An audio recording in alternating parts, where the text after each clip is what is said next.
Buenos días. Vamos a estudiar el capítulo 10 del Evangelio de Lucas. Gracias por acompañarme. Leeré los versículos del 1 al 16. Después de esto el Señor designó a otros 70 y los envió de dos en dos delante de él a toda ciudad y lugar donde había de ir. 2.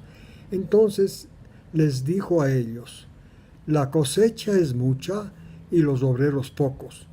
Rueguen al Señor de la cosecha para que envíe más obreros a la cosecha. El pueblo de Israel era el campo, y entonces los judíos, los israelitas, al oír el mensaje del Evangelio, eran el fruto el fruto que esperaba el Señor por haber enviado a Jesús, al Mesías. El versículo 3: miren que les envío a ustedes como ovejas en medio de lobos. No lleven bolsa, ni alforja, ni sandalias. A nadie saluden por el camino. En cualquier casa que entren, digan paz a esta casa. 6. Si allí hay un hijo de paz, la paz de ustedes reposará sobre él, pero si no, se volverá a ustedes. 7.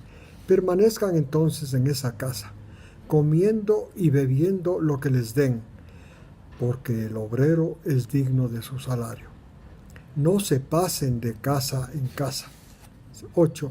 En cualquier ciudad donde entren y los reciban, coman lo que les sirven. 9. Sanen a los enfermos que haya en ella y díganles: se ha acercado el reino de Dios. 10. Pero en cualquier ciudad donde entraren y no los reciban, salgan a sus calles y digan: 11. Hasta el polvo de su ciudad que se ha pegado a nuestros pies, nos lo sacudimos contra ustedes. Pero sepan que el reino de Dios, el reino de los cielos se ha acercado. 12. Les digo que aquel día será más tolerante para Sodoma que para aquella ciudad. 13. Ay de ti, Corazín, ay de ti, Betsaida, porque si los milagros que se hicieron entre ustedes hubieran sido hechos en Tiro y en Sidón, hace tiempo que los habitantes de Tiro y Sidón se hubieran arrepentido y sentado en silicio y ceniza. 14. Por esto el juicio será más tolerante para Tiro y Sidón que para ustedes. 15. ¿Y tú, Capernaum, acaso serás elevada a los cielos? No, hasta el Hades serás hundida. 16. El que escucha a ustedes, a mí me escucha, y el que escucha a ustedes, y el que rechaza a ustedes, a mí me rechaza. El que me rechaza a mí, también rechaza al que me envió. Bueno, esto es Jesús. Tomó 70 personas, 70 seguidores de él, y les envió de dos en dos como dice, a sanar y a anunciar el reino de Dios. Y entonces les advirtió, más bien dicho, que oren, les pidió que oren a Dios, al Padre, para que envíe más segadores a cosechar, porque había mucha cosecha. Jesús veía que había mucho judío que estaba necesitando oír el mensaje que él traía, el mensaje de la gracia y de la salvación. Y entonces pensó que faltaban obreros. Por esto escogió el Señor a 70 y les envió. Y les dio instrucciones claras. Les dijo: no lleven alforja, no lleven sandalias, no saluden a nadie en el camino. Una instrucción un poco rara, ¿no? Y en cualquier casa que entren, digan paz a esta casa. Posiblemente los saludos judíos eran prolongados, largos. Por esto es que el Señor, para evitar perder el tiempo, dijo: no saluden a nadie. Bueno, ahora, al entrar en una casa, dijo que saluden, dándoles la paz. La paz es la compañía de Dios, ¿no? Y entonces, si es que hay algún hijo de ahí de la paz de ustedes se reposará en ellos. Coman y beban lo que les den. Y la razón dice que el obrero es digno de su salario. No se muevan de casa en casa. Permanezcan en la casa que llegan, ahí permanezcan mientras estén en esa ciudad. Sanen los enfermos que hayan en las casas. Y en la predicación muy sencilla, el reino de los cielos se ha acercado, el reino de Dios se ha acercado. Y si es que en algún lugar, en alguna ciudad no les reciben, dice, salgan a sus calles, sacúdanse el polvo de las calles que están en sus zapatos y díganles, hasta el polvo que es de su ciudad que se nos ha pegado a nosotros, nos sacudimos contra ustedes. Pero sin embargo les anunciamos que el reino de los cielos se ha acercado. Ahora, el Señor dice que los castigos que vendrán sobre esas ciudades por haber rechazado el mensaje que envió Jesús, que el reino de los cielos se ha acercado, ese castigo para ese pueblo, ciudad o aldea será mucho más fuerte y grave que para los castigos que se enviaron sobre ciudades como Tiro y Sidón. Dice que van a ser mucho más fuertes los castigos que rechazaron. Repito, este mensaje sencillo del Evangelio, que los grandes castigos que se enviaron sobre ciudades como Tiro y Sidón. También le amenaza Jesús a Capernaum, la ciudad que él permaneció mucho tiempo, donde hizo mucho milagro, donde enseñó muchas cosas. Dice que Capernaum, a pesar de que fue objeto de la visita personal del Mesías, pero como no prestaron atención al mensaje que él dio, será una ciudad rechazada.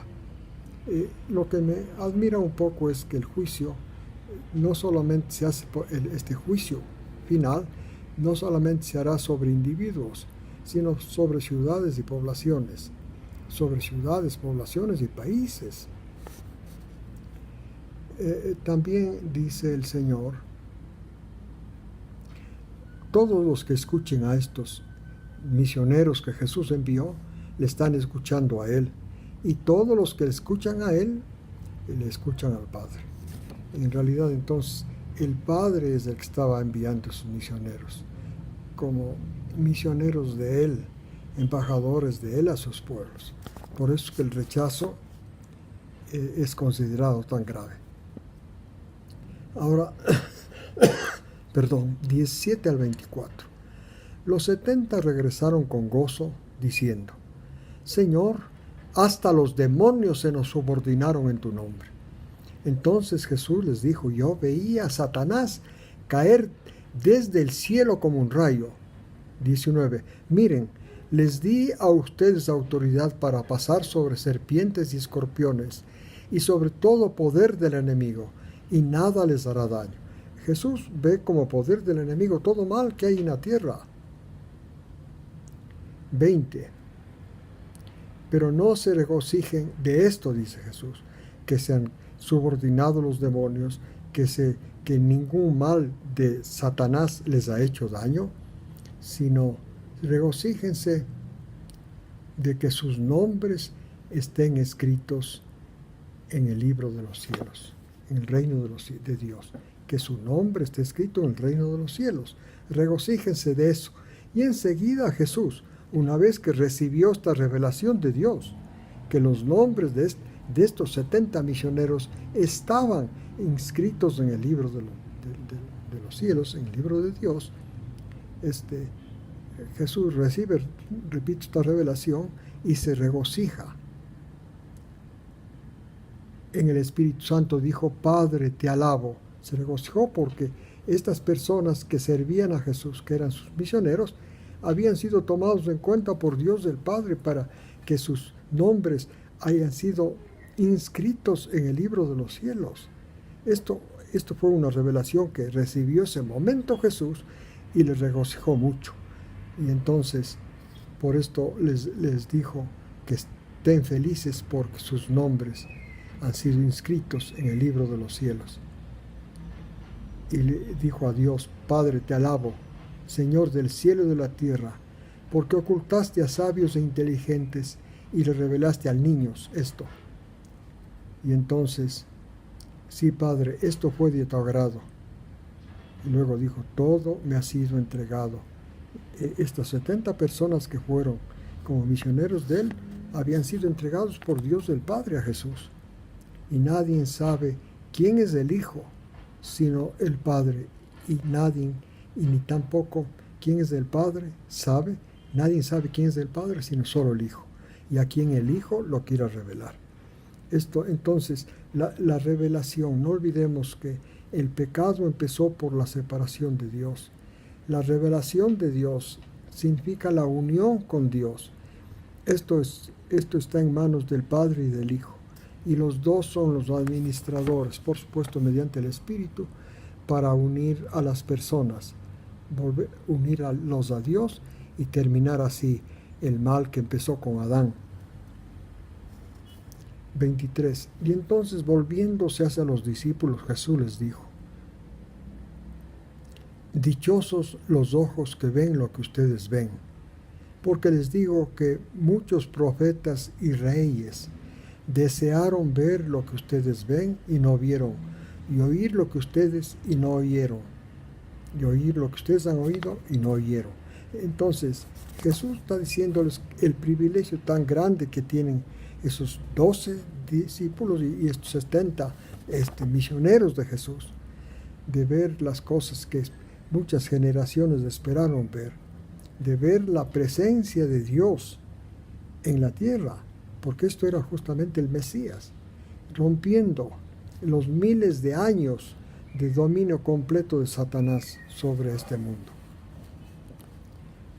Versículos 25 al 37. Un intérprete de la ley, un doctor de la ley, se levantó y para ponerle a prueba le dijo a Jesús: Maestro, ¿qué haré para heredar la vida eterna? Jesús le dijo: ¿qué está escrito en la ley? ¿Qué lees? 27. Respondiendo, él le dijo: perdón, amarás al Señor tu Dios con todo tu corazón, con toda tu alma, con todas tus fuerzas, con toda tu mente, y a tu prójimo como a ti mismo. 28. Entonces Jesús le dijo: has respondido correctamente, haz eso y vivirás. Y al mismo, el doctor de la ley, queriendo hacerse el inocente respecto a quién es el prójimo, le dijo a Jesús: ¿quién es mi prójimo? 30. Jesús le respondió: cierto hombre bajaba de Jerusalén a Jericó y cayó en manos de los salteadores, los cuales, después de despojarlo, le golpearon, se fueron dejándolo medio muerto. 31. Por casualidad, un sacerdote bajaba por aquel camino y cuando vio a ese hombre en el piso, en el suelo, pasó al otro lado del camino y siguió de recto. 32. Del mismo modo, también un levita, cuando llegó a ese lugar y vio a ese que fue atacado, se pasó al otro lado del camino y siguió. 33. Cierto samaritano que iba de viaje, este samaritano, ya no es sacerdote, ya no es levita, ya no es un religioso, cierto samaritano que iba de viaje, llegó donde él y cuando lo vio fue movido a compasión, fue movido a misericordia. 34. Y acercándose, vendó sus heridas, derramó aceite y vino sobre ellas y poniéndole sobre su propia cabalgadura, le llevó a un mesón y lo cuidó. 35. Al día siguiente, sacando 2 denarios, se los dio al mesonero y le dijo: cuídalo, y todo lo demás que gastes, cuando yo regrese, te lo pagaré. 36. Jesús le dice: ¿cuál de estos 3 piensas que demostró ser el prójimo del que cayó en manos de los salteadores? 37. El intérprete de la ley respondió: el que tuvo misericordia de él. Le dijo Jesús, ¿tú haz lo mismo que hizo el samaritano? Bien, en esta forma Jesús indicó la entrada al reino de los cielos. Ahora miren ustedes, efectivamente parte de la ley, no de los 10 mandamientos, parte de la ley. La ley, no se olviden que son todos los libros de Moisés. Incluso Jesús llamó la ley todo el Antiguo Testamento. Pues bien, la vida, no la vida que heredamos de Adán, la vida que vivimos normalmente, que es una vida de complacencia. La vida que habla Jesús y que hablaba este intérprete de la ley es la vida eterna, es la vida que gira alrededor o que nace del amor, la vida que sirve para expresar el amor de Dios. Esto es la misericordia, la paciencia, la tolerancia, la bondad, todos estos atributos del amor de Dios. Esta es la vida que nos vino a ofrecer Jesús, y esta es la vida que preguntaba el doctor de la ley. Sobre esta vida le dijo Jesús, ¿qué dice la ley? Y entonces, por supuesto, él respondió bien, amarás a Dios y amarás al prójimo. Y entonces, justamente para esto vino Jesús, para darnos esta vida y para darnos en abundancia. Claro, el maestro de la ley pensaba que él podía entrar en esa vida, pero realmente, como ustedes comprenden, como está explicado en el Nuevo Testamento, especialmente en Gálatas y en Romanos, vemos que la ley fue puesta como para asegurar a las personas que lleguen a prestar atención a Jesús y su sacrificio, para asegurar que las personas, sintiendo el peso de sus pecados, tengan necesidad de un Salvador y presten atención a la vida de Jesús, que es llamada la fe. Muy bien. Versículos 38 en adelante. Mientras ellos viajaban, Jesús entró en una aldea. En esa aldea vivían Lázaro, María y Marta. Y una mujer llamada Marta le recibió en su casa. 3. Su hermana se llamaba María. Ella se sentó a los pies de Jesús a escuchar sus palabras. 40. Pero Marta estaba muy preocupada de los preparativos para las actividades del servicio de esa casa. Había llegado Jesús, quería atenderle bien, y por eso le dijo, Señor, ¿no te importa que mi hermana solo me deje servir a mí? Dile que ella me ayude. 41. Jesús le contestó, Marta, Marta, tú estás acosada y perturbada por mucho, pero una sola cosa es requerida, y María, esta buena cosa ha seleccionado y ha participado, y no le será quitada. Jesús está diciendo que sobre toda actividad humana, prestar atención a sus palabras es lo más importante que una persona puede hacer. Esto es lo que Jesús realmente le dijo a Marta. Gracias por acompañarme en el estudio. Que Dios los bendiga y espero que nos acompañen en la próxima semana.